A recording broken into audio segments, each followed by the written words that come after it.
దళిత యువకుడు ఎర్ర రాజశేఖర్ షాద్ నగర్ నియోజకవర్గం ఫరూక్ నగర్ మండలం ఎల్లంపల్లి గ్రామానికి సంబంధించినటువంటి ఒక దళిత యువకుడు రాజశేఖర్ ని అత్యంత క్రూరంగా మానవ మృగాల్లాగా ప్రవర్తించి కిడ్నాప్ చేసి హత్య చేసి ఆ తర్వాత పెట్రోల్ పోసి నిప్పంటు పెట్టడం సజీవ దహనం చేయడం జరిగింది. ఎందుకు ఇంత క్రూరంగా ఇంత అమానవీయంగా ఇంత మూర్ఖంగా ప్రవర్తించారు? ఈ రోజు దేశంలో శాస్త్ర సాంకేతిక పరిజ్ఞానం చాలా వేగంగా విస్తృతంగా పెరుగుతుంది. భారతదేశం చంద్రయాన్ ను కూడా ప్రయోగించింది. ఒక వైపున టెక్నాలజీ పెరుగుతుంది, మరొక వైపున కుల దురహంకార హత్యలు పెరుగుతున్నాయి. ఏమిటి వైరుధ్యం? ఎందుకు ఈ కుల దురహంకార హత్యలు జరుగుతున్నాయి? ఆసిఫాబాద్ జిల్లాలో దహేగాం మండలం గిర్రే అనేటువంటి గ్రామంలో రేపు డెలివరీ అవుతుంది అనంగా నిండు గర్భావతి 9 నెలల నిండు గర్భావతిని గొడ్డలితో నరికి కత్తితో పొడిసి లోపల ఉన్నటువంటి పసిగుడ్డును బయటికి తీసి కత్తితో పొడిసి చంపి 2 రకాల ముఖ్యమైనటువంటి అంశాలు కనిపిస్తున్నాయి. ఒకటి, అగ్రకుల దురహంకారం దీని వెనకాల ఉంది. రెండోది, చట్టాన్ని రక్షించాల్సిన వాళ్ళు, చట్టాన్ని కాపాడాల్సిన యొక్క పోలీసుల యొక్క వైఖరి దీని వెనకాల ఉంది. అందుకే ఈ హత్యలు, 2 హత్యలు జరిగినాయి. 18 సంవత్సరాలు నిండిన యువతి, 21 సంవత్సరాలు నిండిన యువకుడు ప్రేమించుకోవచ్చు, పెళ్లి చేసుకోవచ్చు, సహజీవనం చేయొచ్చు అని చెప్పి చట్టం చెబుతున్నది. కానీ చట్టం మీద నమ్మకం ఉన్నదని చెబుతున్న వాళ్ళు, చట్టాన్ని గౌరవిస్తున్నామని చెబుతున్న వాళ్ళు, చట్టం ముందు అందరూ సమానులే అని చెబుతున్నటువంటి వాళ్ళు, రాజ్యాంగం మీద ప్రమాణం చేసినటువంటి వాళ్ళు ఏం చేస్తున్నారు? ఇప్పుడు 18 సంవత్సరాలు నిండితే, 21 సంవత్సరాలు నిండితే పోలీసులు వాళ్ళని కౌన్సిలింగ్ చేయొచ్చు, వాళ్ళ తల్లిదండ్రులను ఎడ్యుకేట్ చేయొచ్చు, వాళ్ళు మేజర్లు అయినందుకు పెళ్లి చేయొచ్చు. ప్రతి యువతి, ప్రతి యువకుడు భారత రాజ్యాంగంలో ఆర్టికల్ 21 ప్రకారంగా తన లైఫ్ పార్ట్నర్ ని స్వేచ్ఛగా జీవించేటువంటి హక్కును కల్పిస్తుంది. దాని లైఫ్ పార్ట్నర్ ని వాళ్ళ లైఫ్ పార్ట్నర్ ని వాళ్ళు చూజ్ చేసుకుంటారు. అడ్డు చెప్పే హక్కు ఎవరికి లేదు. ఓ పెళ్లి జరగటానికి ఏం కావాలి?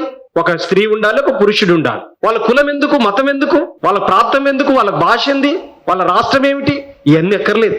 ఆప్యాయత అనురాగాల్లో వాళ్ళ కులం కంటే వాళ్ళ గొప్ప గుణం బాగుండాలి, వాళ్ళ మతం కంటే వాళ్ళ మానవత్వం బాగుండాలి, అది చూడాలి.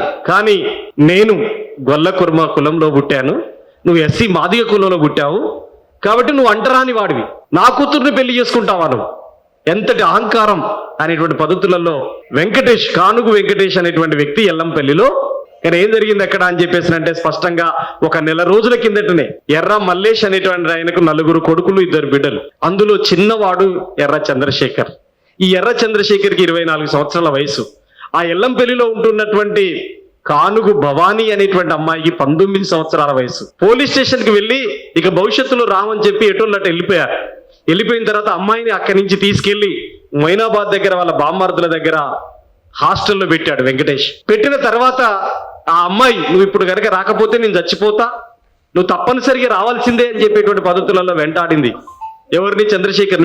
మీ తండ్రి మంచోడు కాదు, చంపేస్తాడో ఏమో అని చెప్పి అప్పటికి చెప్పిండు. అయితే చివరి దశలో ఆ అమ్మాయి, నేను ఇక్కడ ఫ్యాన్ కూరేసుకుంటా నువ్వు రాకపోతే అని చెప్పేసి అంటే ఎట్లా చచ్చిపోతుంది అని చెప్పేసి భయపడి చంద్రశేఖర్ అక్కడికి వెళ్ళి ఆ అమ్మాయిని తీసుకొని నిజామాబాద్ వెళ్ళిపోయింది. ఆ పోలీస్ స్టేషన్కి వెళ్ళిన తర్వాత ఈయన మిస్సింగ్ కేసు పెట్టాడు, నా కూతురు పోయిందని. మిస్సింగ్ కేసు పెడితే పోలీసులు ఏం చేయాలి? వాళ్ళిద్దరు 10th మెమోలు పరిశీలించాలి. పోలీసులు ఏం చేయాలి? వాళ్ళ ఆధార్ కార్డులు తెమ్మని చెప్పాలి. ఆ 2 ఏది చేయకుండా వీళ్ళ సైజును బట్టి, వీళ్ళ ఆకారాన్ని బట్టి వీళ్ళిద్దరు మైనర్లు అనేటువంటి ఉద్దేశంతో టార్చర్ పెట్టారు. టార్చర్ పెట్టడం కాదు, వీళ్ళిద్దరు అన్నల్ని పోలీస్ స్టేషన్ కి తరలించారు. పోలీస్ స్టేషన్ కి తీసుకెళ్లి పోలీసుల సమక్షంలో వెంకటేష్ ఈ రాజశేఖర్ ను కొట్టాడు. ఇప్పుడు చనిపోయినటువంటి రాజశేఖర్ ని పోలీసుల సమక్షంలోనే నిందితుడైనటువంటి వెంకటేష్ కొట్టాడు అక్కడే. ఇది అలుసుగా తీసుకున్నాడు వెంకటేష్. నేను కొడుతుంటే పోలీసులు కూడా ఏం చేయలేదు కదా, కాబట్టి నేను చంపిన పోలీసులు ఏం చేయరు, నాకే మద్దతు ఉంటది. ఇంకా విషయం ఏమిటి? షాద్ నగర్ పోలీసులు, మొయినాబాద్ పోలీసులు ఈ కేసును డీల్ చేయటంలోనే పొరపాటు జరిగింది. పోలీసుల్లో గొప్ప వాళ్ళు కూడా ఉంటారు, పోలీసుల్లో దుర్మార్గులు కూడా ఉంటారు. ఇదే తేలింది ఈ కేసులో. నిజామాబాద్ పోయిన వెంటనే ఏసీపీ అక్కడ ఉంటే డిఎస్పీ ఏం చేశాడంటే, మీరిద్దరు మేజర్లు కాబట్టి మీకు పెళ్లి చేస్తా అని చెప్పి పసుపు కొమ్ము వేసి పెళ్లి చేసింది అదే పోలీస్ అధికారి. మరి ఇక్కడ పోలీసులకు ఏమైంది? ఎందుకు ఇట్లా చేశారు అంటే, ఎర్ర వెంకటేష్ అంటే ఆయన, నేను జర్నలిస్టుని, నేను పొలిటికల్ పవర్ ఉన్నటువంటి వాడిని, నాకు అన్ని ఆర్భాటాలు ఉన్నాయి, నేను అధికార పార్టీకి దగ్గరున్నాను, ఓ పోలీసులారా మీరు నా వెంట ఉండండి అని చెప్పేసి అనగానే పోలీసులు చట్టాన్ని పక్కన పెట్టి నిందితుడికి కొమ్ము కాశారు. తిరుమల ఏజెన్సీలో పనిచేస్తాడు ఈ ఎర్ర రాజశేఖర్. పెళ్లి చేయడానికి మీ తమ్ముడు నా బిడ్డను తీసుకొని పోవడానికి కారణం నువ్వే అని చెప్పేటువంటి పద్ధతులలో ఆ తిరుమల ఏజెన్సీలో పనిచేసి ఇంటికి వచ్చిన తర్వాత ఈ రాజశేఖర్ ని కిడ్నాప్ చేశారు, తీసుకొని వెళ్ళి ఇంటికి వచ్చి తీసుకెళ్లారు. ఎంతటంటే ఈ రాజశేఖర్ కులాంతర వివాహం కాబట్టి వీళ్ళ భార్య వాణి, అంటే చనిపోయినటువంటి రాజశేఖర్ యొక్క భార్య వాణి, నా భర్తను ఎవరో తీసుకెళ్లారు అని చెప్పి 100కు డైల్ చేసింది. రాత్రి 1 గంట దాకా పోలీస్ స్టేషన్ లో ఉంది ఒక ఆడబిడ్డ. ఎంత దుస్థితితో చూడండి మీరు. తెల్లవారుజామున పోయి మళ్ళా పోయింది. 3 రోజులు వరుసగా తిరిగింది పోలీస్ స్టేషన్ చుట్టూ. ఏంది కిడ్నాప్ చేస్తే ఈ రోజులలో దొరకరా?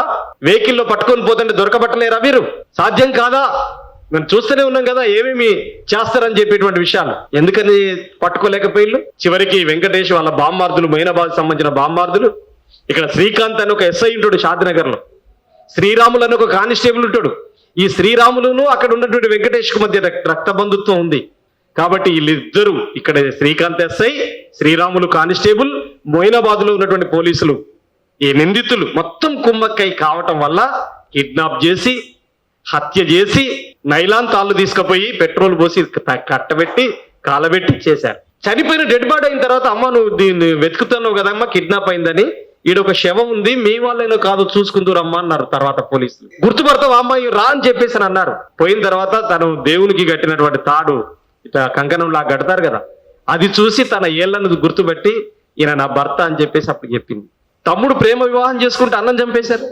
అక్కడ ఎంత దుర్మార్గం అంటే ఆదివాసీ కోయ గిరిజన బిడ్డను చంపుతున్నప్పుడు కూడా ఆయన శివార్ల సత్తయ్య అని చెప్పి గంగపుత్రులు బీసీలు, దురదృష్టకరం. ఓవైపున చాలా పక్కన ఎస్సీ ఎస్టీ బీసీ మైనార్టీల ఐక్యత వరదిల్లాలని చాలా మంది అంటున్నారు. వరదిల్లట నేను తప్పు పట్టట్లేదు నేను కూడా, కానీ ఏమిటి ఇదంతా? బీసీలో ఈ చైతన్యం రావాలి కదా, చెప్పాలి కదా, పెళ్లి చేసుకోవడానికి ఈ హత్యలు ఏంటని చెప్పాలి కదా. తెలంగాణ రాష్ట్రంలో ఇప్పటి వరకు జరిగినటువంటి హత్యలలో ఇవి వికృత రూపం దారిస్తున్నాయి. ఎవరైతే ప్రేమిస్తే ఆ ప్రేమించినటువంటి యువకుని చంపిల్లు ఇప్పటిదాకా జరిగింది, కానీ ఈ 2 హత్యలు ఏమిటి? రక్త సంబంధికులను చంపారు. కొడుకు ప్రేమించి పెళ్లి చేసుకున్నాడు కాబట్టి అదనా కోయదానివి, అడవిలో బతకాల్సిన దానివి, నా ఇంటికి నువ్వు కన్న కొడుక్కి నా ఆస్తి వారసుడు అవుతాడు వాడు కాబట్టి అని చెప్పి పసిగుడ్డును చంపిండు అక్కడ శివాల సత్య. ఈ 2 హత్యలు చూస్తా ఉంటే ఏమిటి పరిస్థితి? చట్టం ఏం చేస్తుంది? పోలీసుల పాత్ర ఏమిటి? రాజకీయ నాయకుల పాత్ర ఏమిటి? ప్రభుత్వ ప్రజాప్రతినిధుల పాత్ర ఏమిటి అని చెప్పి లెక్కలు తీయండి. ఏం చూంది? ఉదాహరణకి ఎస్సీ ఇక్కడ, ఎస్టీ అక్కడ. SC ST atrocity prevention act ఏం చెబుతున్నది? ఈ ఘటన జరిగిన వెంటనే జిల్లా కలెక్టర్, ఎస్పీ ఆ గ్రామాన్ని పర్యటించాలి అని చట్టం చెబుతున్నది. బాధిత కుటుంబానికి ఈ ఘటన జరిగిన వెంటనే 6 నెలలకు సరిపడా ఆహార పదార్థాలు ఇవ్వాలని చెబుతున్నది. 8,25,000 రూపాయలు వాళ్ళకు SC ST atrocity prevention act కింద కంపెన్సేషన్ ఇవ్వాలని చెబుతున్నది. వాళ్ళ కుటుంబానికి ఏదైనా రక్షణ లేకపోతే పోలీస్ ప్రొటెక్షన్ పెట్టాలని చెప్పి చెబుతున్నది.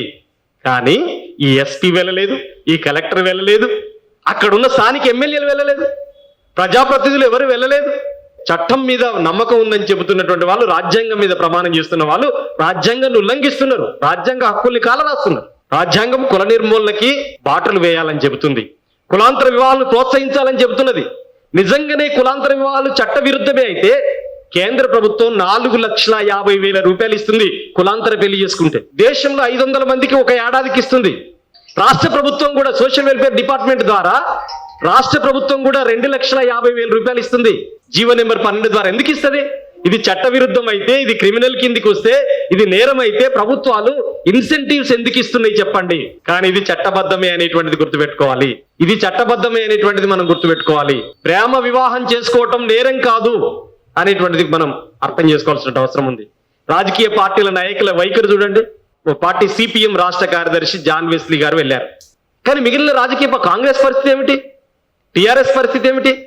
బీజేపీ ఎట్లాగో వీటి పట్ల నెగిటివ్గా ఉంటుంది. నెగిటివ్గా ఉండటం కాదు, వాళ్ళు దీంట్లో కూడా ఎక్కడ మత విద్వేషాలు రెచ్చగొట్టాలని బీజేపీ పాకులాడుతుంది. 142 కుల దురహంకార హత్యలు జరిగితే నాగరాజు అనేటువంటి ఎస్సీ యువకుడిని ముస్లింలు హత్య చేస్తే, మత దురహంకారంతో హత్య చేస్తే, ఆ ఒక్క చోటికి మాత్రమే బండి సంజయ్ వెళ్ళిండు. మా హిందువును చంపుతారా అని చెప్పేసి అన్నాడు. ఇప్పుడు నేను బండి సంజయ్ కేంద్ర మంత్రికి ఈ రౌండ్ టేబుల్ సమావేశం ద్వారా సవాల్ విసురుతున్నాను. దమ్ము ధైర్యం ఉంటే ఇప్పటికైనా నువ్వు సవాల్ని స్వీకరిస్తావా అని చెప్పి నేను హెచ్చరిస్తా ఉన్నాను. ఏమిటది? అగ్రకుల హిందువు నిమ్నకుల హిందువును చంపితే మీరు సమర్థిస్తారా? ఒక ఎస్సీనో ఎస్టీనో చంపడం సరైంది అని చెప్పి మీరు భావిస్తున్నారా? ఒక మనిషిని మరొక మనిషి చంపడం నేరం అని చెప్పేసి చట్టం చెబుతుంది. ఆ చట్టం పక్కన ఉంటారా మీరు? మీరు మత విద్వేషాలు రెచ్చగొట్టడానికి వాడుకుంటారా ఇట్లాంటి వాటిని? ఎందుకు స్పందించట్లేరు? మారుతిరావు పెరుమాళ్ళ ప్రణయ్ని చంపినప్పుడు బజరంగ్ దళ్ విహెచ్పి కార్యకర్తలు మారుతిరావుకు మద్దతుగా నల్గొండలో ర్యాలీ పెట్టారు. చనిపోయిన బాధితుల పక్షాన కేవీపీఎస్ ఇట్లాంటి సామాజిక ప్రజా సంఘాలు నిలబడితే, చంపిన హంతకుల తరపున బీజేపీ నిలబడ్డది. వాళ్ళ మతోన్మాద సంస్థలన్నీ నిలబడ్డాయి. బీజేపీ ఎవరి పక్కన దీన్ని బట్టి అర్థం కావట్లేదా? మనం చూడాలి కదా, ఎందుకు ఖండించలేదు ఈ హత్యను? ఇప్పుడు ఆ ప్రాంతంలో కూడా ఎమ్మెల్యేలు ఉన్నారు. మరి బీజేపీ నాయకులు ఎందుకు పోయి తొంగి చూడట్లేరు?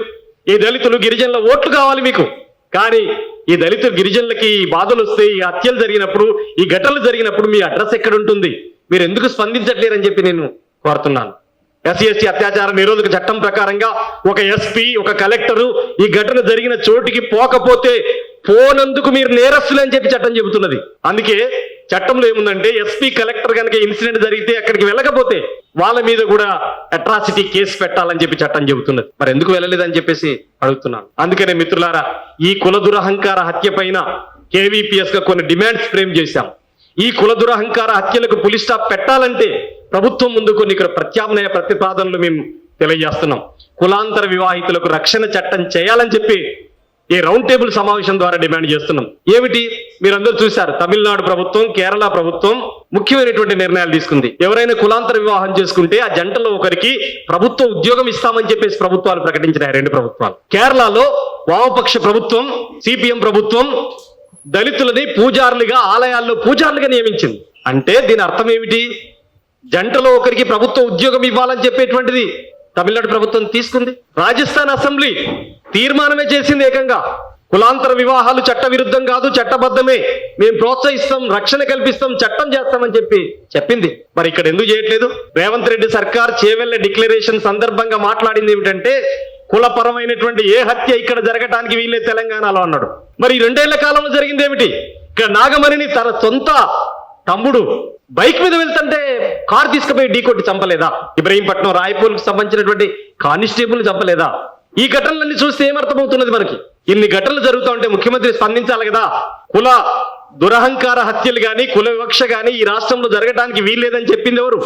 ముఖ్యమంత్రి గారు కదా. ఎందుకు స్పందించలేదు? ఇప్పుడు మంత్రులు స్పందించలేదు. దామోదర్ రాజనరసింహ గారిది కూడా కులాంతర వివాహమే, మల్లు బట్టి విక్రమార్క గారిది కూడా కులాంతర వివాహమే. మరి మీ అందరికీ ఆలోచన ఉండాలి కదా, కనీస స్పందన ఉండాలి కదా.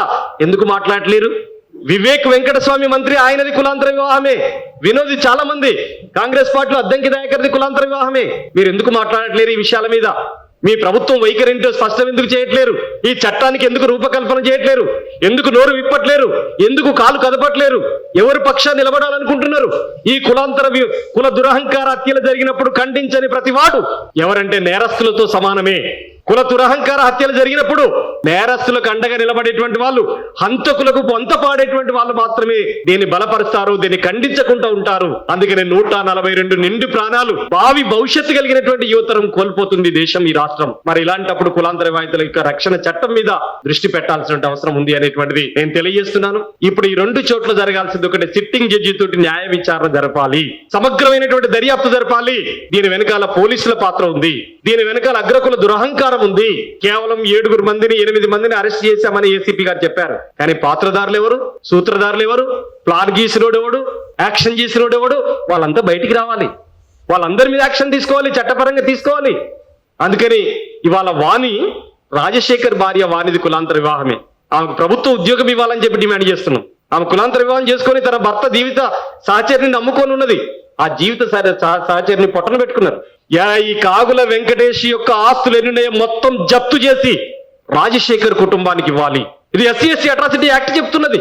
వాడు మొత్తం ఆస్తులు ఎక్కడున్నాయో చూడండి, ఆ ఆస్తులన్నింటినీ జప్తు చేసి ఇక్కడ ఇవ్వాలని చెప్పి చట్టం చెబుతున్నది. అందుకని ఈ కుల దురహంకార హత్య వెనకాల పోలీసుల పాత్ర, నిందితుల పాత్ర, పోలీసులు నిందితులు కుమ్మక్కై జరిగినటువంటి ఈ హత్యగా చూడాలి అని తెలియజేస్తున్నాను. అందుకని అక్కడ శ్రీవాణి రాణి ఆసిఫాబాద్లో కానీ, ఇక్కడ ఎర్ర రాజశేఖర్ ఈ కుల దురహంకార హత్యలు ఇదొక క్రూర మృగాలు చేసినటువంటి హత్యల్లాగుంది, మానవ మృగాలుగా మారినటువంటి వాళ్ళ యొక్క హత్యల్లాగుంది. చివరిగా పెరియార్ రామస్వామి నాయకర్ చెప్తాడు, ఏ మనిషికైనా తలకాయ పైకి ఉంటది, ఆ తలకాయలో మెదడు ఉంటది, ఆ మెదడులో జ్ఞానం ఉంటది. ఎవరికైతే ఉన్మాదం ఎక్కుతుందో, అది మత ఉన్మాదమే కావచ్చు, కుల ఉన్మాదమే కావచ్చు, మెదడులోకి ఉన్మాదం ఎక్కిన తర్వాత మెదడులో ఉన్న జ్ఞానం మోకాళ్ళ కింది జారుతుంది అని చెప్పేసి అంటాడు. వీళ్ళందరికీ అగ్రకుల దురహంకారం మెదడుకి ఎక్కింది. అందుకే వాళ్లకు కనీసం మానవీయ విలువలు లేకుండా కోల్పోయినటువంటి పరిస్థితి ఏర్పడింది. అందుకనే నేను చాలా ఇట్లాంటి వాటిల్లో శిక్షలు కూడా ఎంత దారుణంగా ఉంటున్నాయంటే చూడండి మీరు. ప్రియాంక రెడ్డి మీద గ్యాంగ్ రేపు జరిగితే సజ్జనార్ గారు కాల్చి చంపిండు, వాళ్ళను కాల్చి చంపిండు. కొన్ని చోట్ల ఉరి శిక్షలు పడుతున్నాయి. కొద్ది మందిని కాల్చడం ద్వారా, ఉరి శిక్షలు వేయడం ద్వారా మొత్తం ఇవన్నీ రూపుమాకు పోతాయి అనేటువంటిది మేమేమి ఆ విశ్వాసంతో లేం. కానీ టేకులక్ష్మి హత్య జరిగినప్పుడు ఈ ఘటనలు జరిగినాయి. ఏం చేయాలనుకుంటున్నారు చెప్పారా మీరు? ఇప్పుడు పోలీసులు పాత్ర ఏంటో చెప్పారా? ఏం చేయాలనుకుంటున్నారు అనేటువంటిది స్పష్టత ఉందా? లేదు. అందుకే కింది తరగతుల నుంచి వచ్చినటువంటి వాళ్ళు బాధితులైతే చట్టం ఒక రకంగా పనిచేస్తుంది, పై తరగతుల నుంచి వచ్చినటువంటి వాళ్ళు బాధితులైతే చట్టం మరో రకంగా పనిచేస్తుందా? చట్టం ముందు అందరూ సమానులే అనుకున్నప్పుడు నేరస్తులందరికీ ఒకే శిక్ష ఉండాలి కదా. చట్టానికి నేరానికి, నేరం చేసిన వాడు ముస్లిం అయినా, నేరం చేసిన వాడు క్రిస్టియన్ అయినా, నేరం చేసిన వాడు హిందూ అయినా శిక్ష ఒకే రకంగా ఉంటది. నేరం చేసిన వాడు ఏ కులమైనా శిక్ష ఒకే రకంగా ఉండాలి, ఎందుకు లేదు అనేటువంటిది మనం పరిశీలించాల్సిన అవసరం ఉంటది. అందుకనే మిత్రులారా, ఈ కుల దురహంకార హత్యలను ఖండిస్తూ ఇప్పటికీ అక్కడికి పర్యటించాం. మేము కుల వివక్ష వ్యతిరేక పోరాట సంఘంగా, కుల నిర్మూలన సంఘంతో వహేదన్న వాళ్ళు కూడా వచ్చారు. అందరం కలిసి అక్కడికి వెళ్ళాం. 2 సార్లు ఇప్పటికే వారం ఊరికి వెళ్ళాం. అక్కడ రాస్తారోకో జరిగింది పెద్ద ఎత్తున. మొన్న 19వ తారీఖు రోజు కూడా నిరసన కార్యక్రమం జరిగిన. ఈ రోజు రౌండ్ టేబుల్ సమావేశం రాష్ట్ర వ్యాప్త కార్యక్రమాలకు పిలుపునిచ్చాం. ఎల్లుండి 23వ తారీఖు నాడు చెలో ఎల్లంపల్లి ఆ ఊరికి వెళ్ళాలని చెప్పేసి అక్కడ ఉన్నటువంటి అన్ని సామాజిక సంఘాలతో కలిపి చెలో ఎల్లంపల్లి కార్యక్రమాన్ని కూడా పిలుపునివ్వడం జరిగింది. మన డిమాండ్స్ ఒక్కటే, వానికి ప్రభుత్వ ఉద్యోగం ఇవ్వాలి, ఫాస్ట్ ట్రాక్ కోర్టు ఏర్పాటు చేయాలి, సిట్టింగ్ జడ్జి తోటి న్యాయ విచారణ జరిపించాలి, వాళ్లకు ఈ ఎవరైతే వెంకటేష్ యొక్క ఆస్తులన్నింటినీ జప్తు చేసి ఈ వాణి వాళ్ళ కుటుంబానికి, రాజశేఖర్ వాళ్ళ కుటుంబానికి ఇవ్వాలి. వాళ్ళకి ఇల్లు లేదు, ఈ ప్రభుత్వం ఇందిరమ్మ ఇల్లును ఇచ్చి, స్థలమిచ్చి ఇల్లు నిర్మించి ఇవ్వాలని చెప్పి ఇట్లాంటి డిమాండ్స్ ఆధారంగా వాళ్ళకు పూర్తి స్థాయిలో చట్టబద్ధమైనటువంటి పద్ధతుల్లో అన్ని రకాల శిక్షలు వాళ్ళకి పడాలి. భవిష్యత్తులో 143 కుల దురహంకార హత్య తెలంగాణలో జరగకుండా ఉండాలంటే రేవంత్ రెడ్డి సర్కారు ప్రభుత్వమే దిగి రావాలి, స్పందించాలి అని చెప్పేసి తెలియజేస్తూ ఈ రౌండ్ టేబుల్ సమావేశం సందర్భంగా ఈ తీర్మానాన్ని మీ అందరి ముందు ప్రవేశపెడుతూ